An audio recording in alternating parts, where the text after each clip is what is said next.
Welcome back to my channel. Today I'm going to make an appetizer. It's a pretty hearty appetizer, so you could even have it for a light dinner.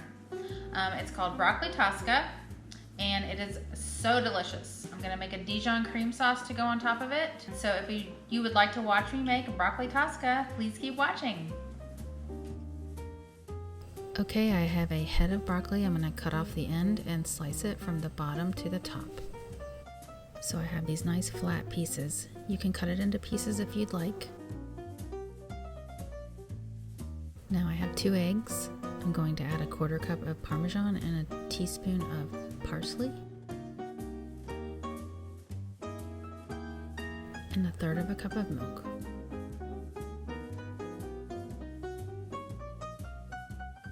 I'm going to turn my heat on high, and I'm going to first blanch my broccoli. So I have about 1 inch of water in the bottom of a pan.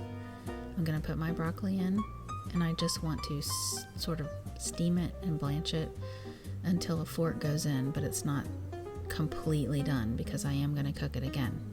So I'm going to be turning it a few times just to get the broccoli all steamed. But when it gets nice and bright and green, it's just about done, and then I'm going to put it in an ice bath and then drain it.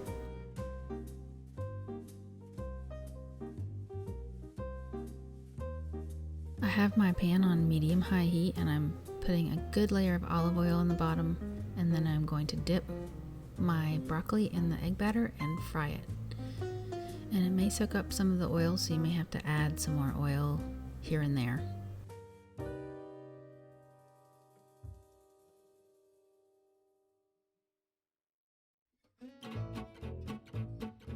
Now we're going to work on our cream sauce. So I have a medium-high pan with 2 tablespoons of butter, some diced shallots, or you can use sweet onion if you don't have that. And you want to cook these for 2 minutes. Then I'm going to add a 1/2 cup of white wine, and I'm just going to let the alcohol cook out for a minute or 2, and then I will add 2 cups of heavy whipping cream.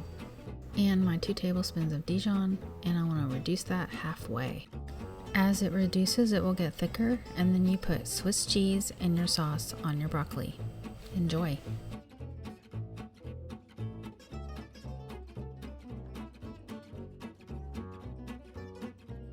Okay, we're done with our Broccoli Tosca with Dijon cream sauce. Let's have a bite. It's pretty hearty for an appetizer, but it's worth it. So please like and subscribe if you'd like to see more recipes like this. See you next time. Bye.